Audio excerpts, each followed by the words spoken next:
हाथों की लकीरों पे कभी यकीन न करना। हाथों की लकीरों पे कभी यकीन न करना, क्योंकि किस्मत तो उनकी भी अच्छी होती है जिनके हाथ नहीं होते। हेलो दोस्तों, बासित आपके साथ एक कहानी बासित के साथ।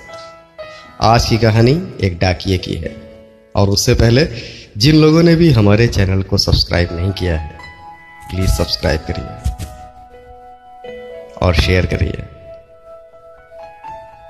लाइक करिए, कमेंट्स करिए, और कॉल कर सकते हैं 75 18 56 64 70 पे और 80 90 64 70 64 पे। आज की कहानी एक डाकिये की है और एक छोटी सी गुड़िया, एक छोटी सी बिटिया की है। एक दिन एक बुजुर्ग डाकिया एक घर के दरवाजे पर दस्तक देते हुए कहता है, चिट्ठी ले लीजिए। आवाज़ सुनते ही घर के अंदर से एक आवाज़ प्यारी सी आती है, अभी आ रही हूँ, ठहरो।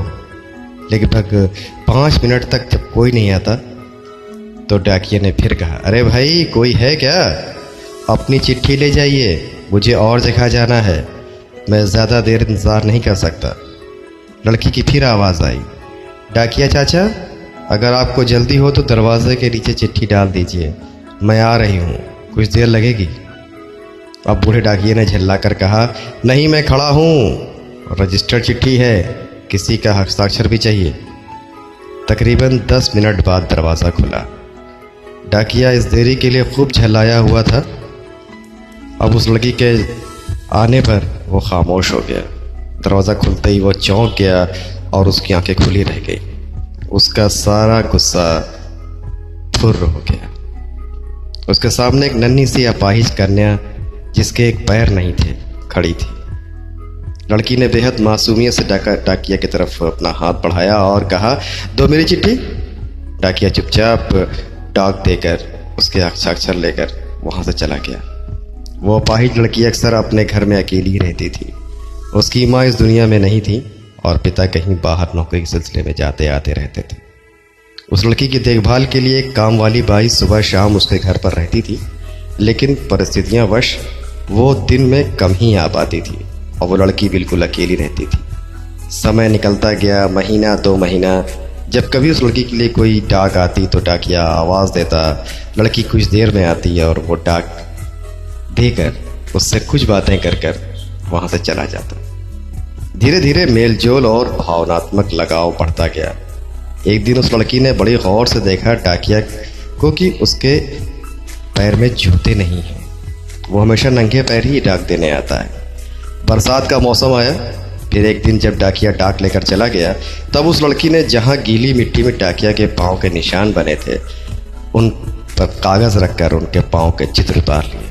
अगले दिन उसने अपने यहाँ काम करने वाली बाई से उसके नाप के जूते मंगवा कर रख लिए।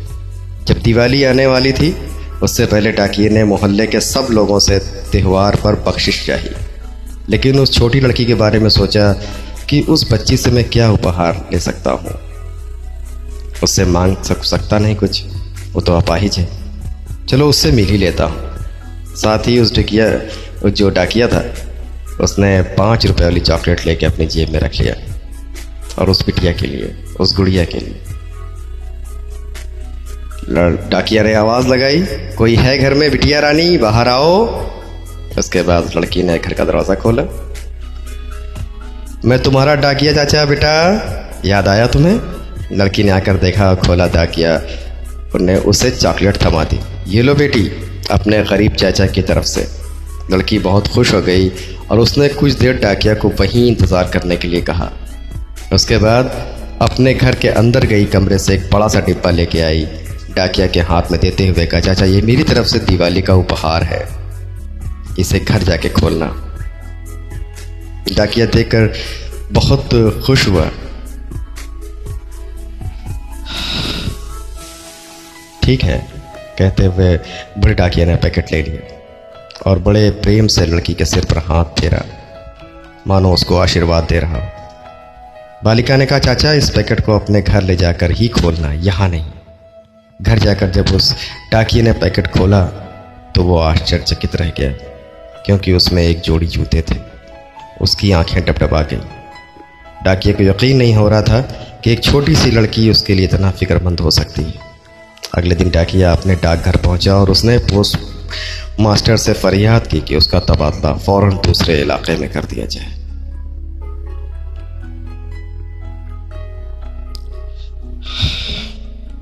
पोस्ट मास्टर ने जब इसका कारण पूछा तो डाकिया ने वो जूते टेबल पर रखते हुए सारी कहानी सुना दी और भीगी आंखों और रुंध गले से कहा, सर आज के बाद मैं उस गली में नहीं जा सकूंगा। उस छोटी अपाहिज बच्ची ने मेरे नंगे पांव के जूते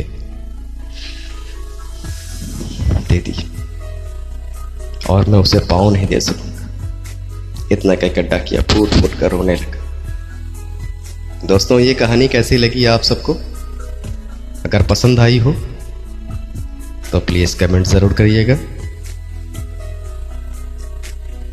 और इसी इंतजार में बासित आपके साथ एक कहानी बासित के साथ।